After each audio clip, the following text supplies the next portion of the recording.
Buenos días, chicos. Bien, el día de hoy vamos a continuar hablando sobre el virreinato del Perú. La clase pasada hemos visto el aspecto, la organización política, la organización social del virreinato, y hoy día nos toca hablar un poco sobre cómo fue la economía durante el virreinato. Bien, empecemos, chicos. Bien, ubiquémonos un poco en el contexto de cómo se estaba desarrollando la economía durante la colonización de España en América del Sur, ¿no? Muy bien, chicos.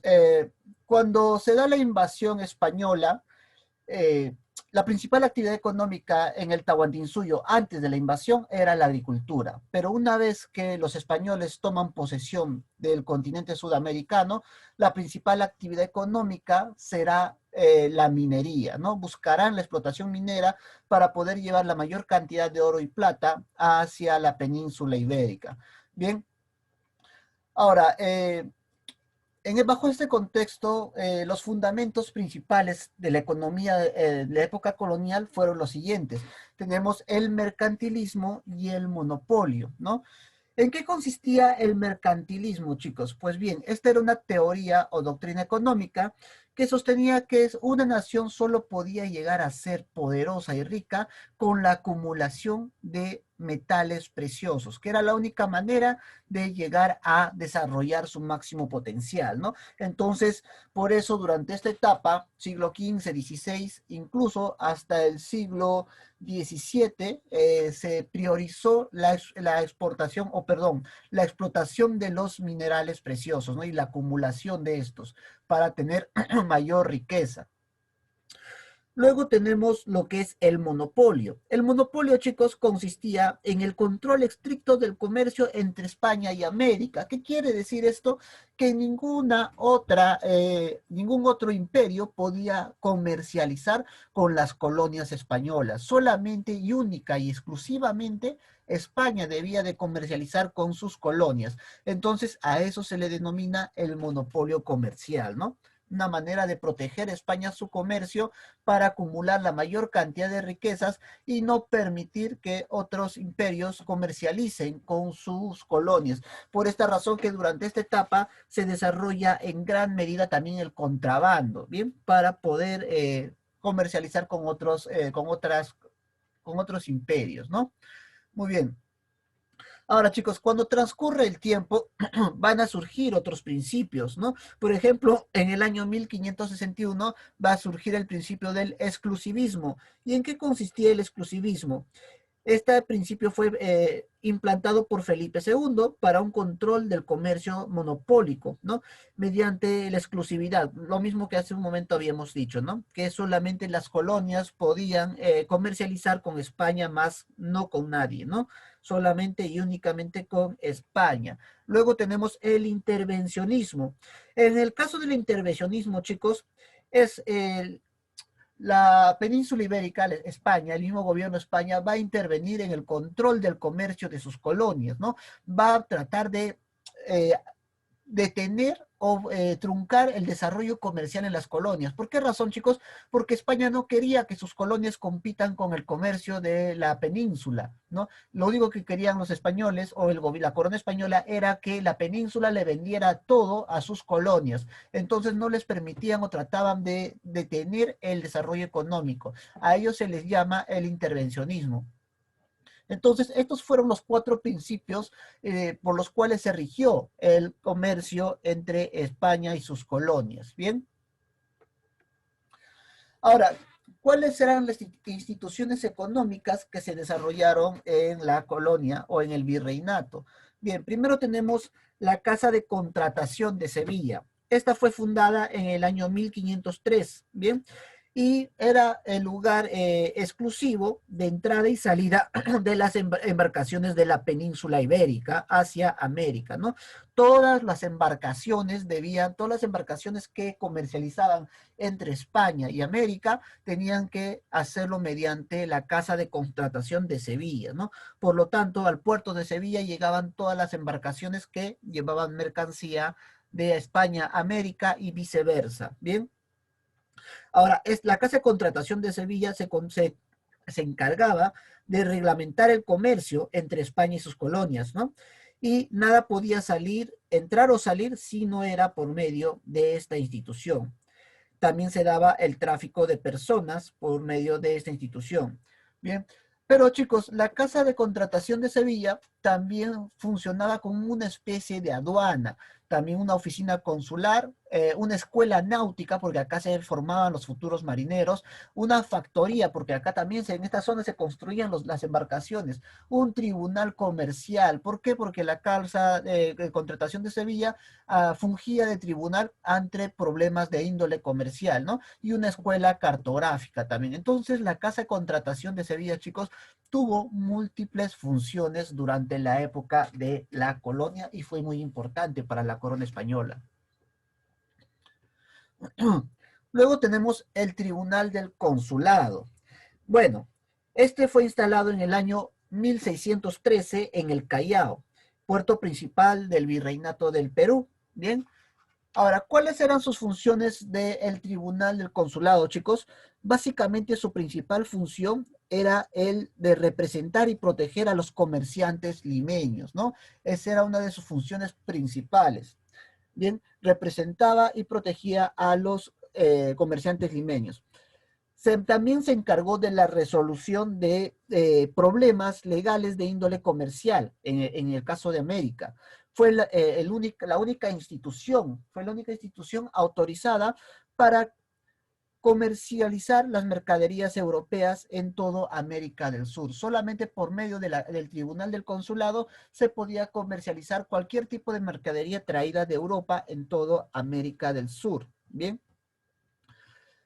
Pero cuando llegaban los productos de Europa a América del Sur, chicos, se daba un abuso tremendo en el comercio. ¿Por qué? Porque un producto español era vendido 15 veces más de su valor real. O sea, generaban abusos con la venta de mercadería, básicamente por los principios que estaban impuestos, ¿no? Como el monopolio. Entonces eso generaba una gran problemática. Ahora, para que el Tribunal Consulado protegiera el movimiento de mercaderías de los diferentes mercaderes o comerciantes limeños, que se daba el movimiento comercial se daba por el mar. Para esto, para la protección de este movimiento comercial, se creó una flota, ¿bien? Se va a crear la flota de la Armada de la Mar del Sur, ¿bien? Entonces, esta institución va a organizar la Armada de del Mar del Sur. ¿Y cuál era su función o qué era la Armada de la Mar del Sur? Era un conjunto de buques de guerra o escuadras militares que protegían el movimiento de las mercaderías. Porque si recordamos un poco, chicos, durante esta etapa también estaban los bucaneros y los piratas, ¿no? Que asaltaban a los navíos españoles y por ende había que protegerlos.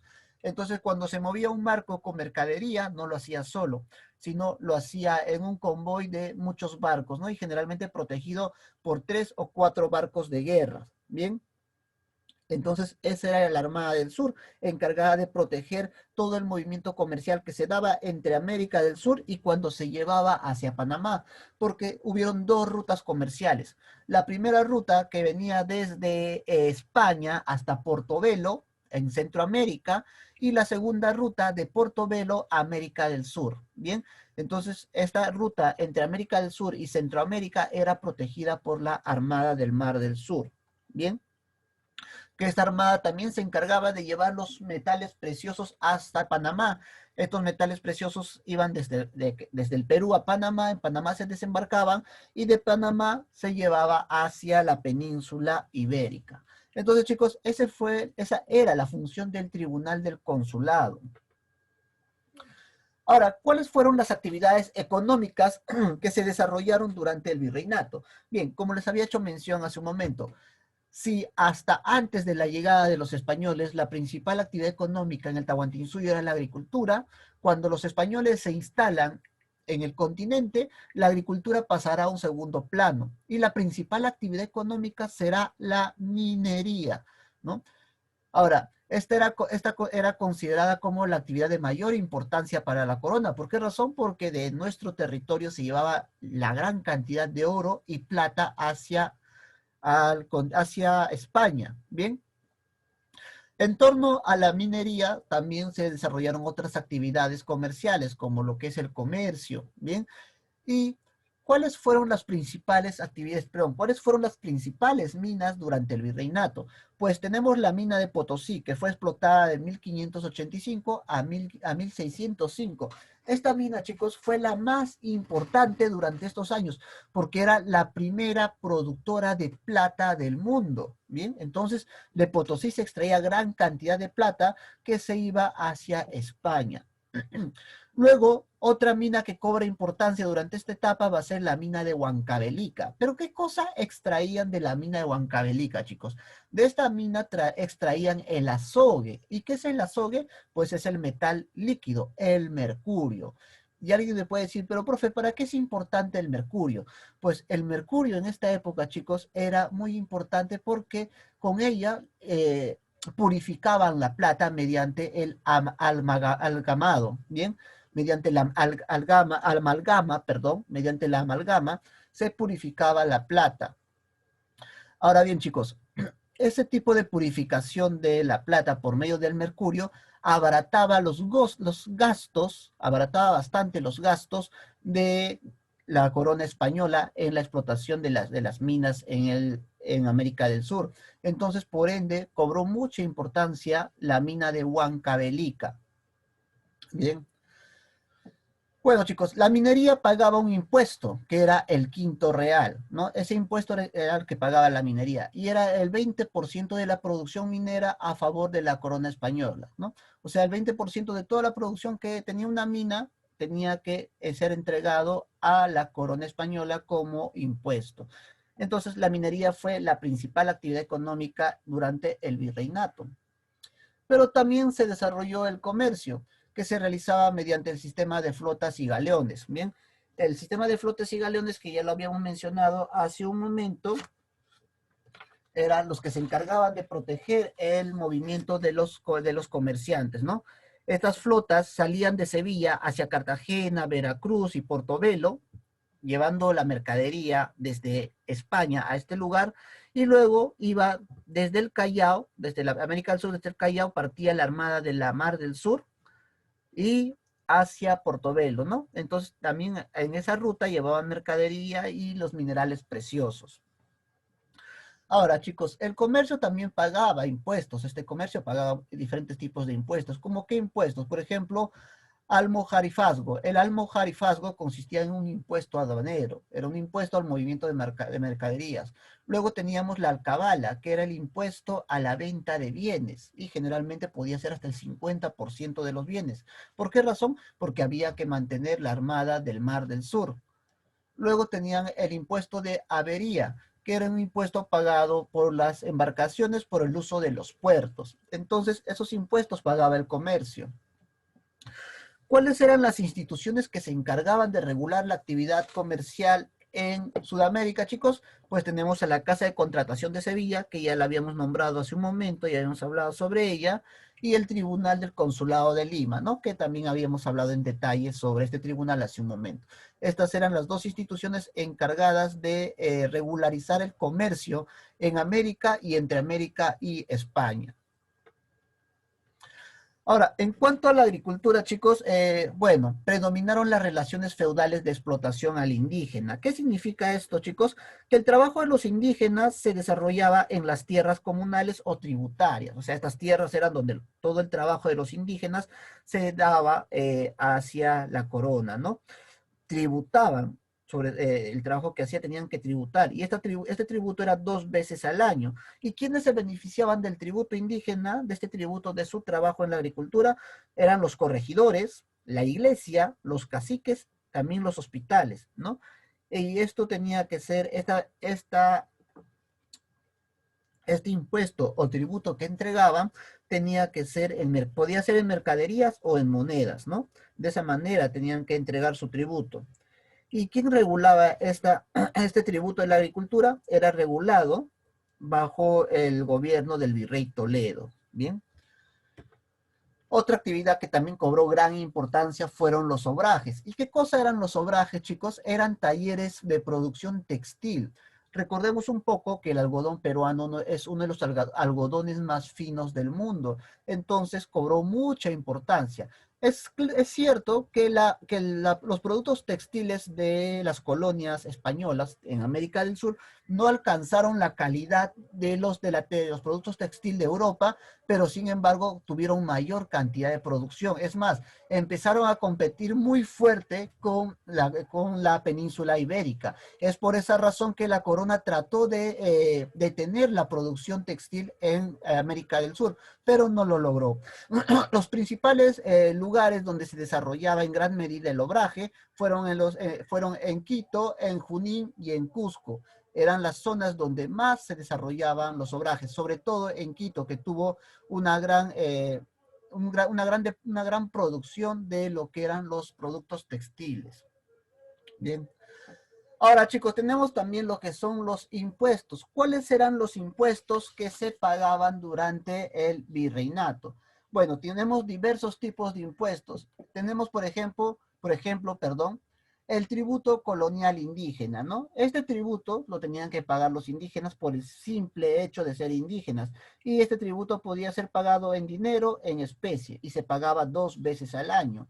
Luego tenemos el quinto real, que era el pago que daban las minerías, ¿no? Los que explotaban los minerales, y se entregaba en metales preciosos. Era el 20% de la producción, y eso se tenía que entregar a la corona española. Pero para el siglo XVIII este porcentaje será reducido al 20% de la producción, del total de producción. O sea, estamos hablando de un 10%, perdón, al 10% del total de la producción, ¿no? Entonces se disminuye para esta etapa. Luego tenemos los impuestos del diezmo y primicias, que eran contribuciones a favor de la iglesia, ¿no? Recordemos el famoso diezmo, el 10% de la producción que realizaban los indígenas tenían que pagarlo a la iglesia. Bien, luego tenemos el almojarifazgo. Este impuesto era un impuesto aduanero, se tenía que pagar el 10% de las importaciones y el 2,5% de las exportaciones. Luego tenemos la alcabala, que era un impuesto que se daba a la venta y compra de inmuebles y mercaderías, ¿no? Y esto podía ser hasta el 50% del costo del inmueble o mercadería. ¿Por qué razón, chicos? Porque se tenía que cubrir los gastos de la Armada del Mar del Sur, ¿no? Había que cubrir los gastos porque esta armada protegía el comercio. Luego tenemos el cabezón, el impuesto del cabezón. Este impuesto se pagaba debido a la compra de una propiedad no explotada. ¿Qué quiere decir? Cuando un español compraba una propiedad o un territorio que no había sido explotado, ya sea a nivel de la agricultura o a nivel de la minería, tenía que pagar este impuesto.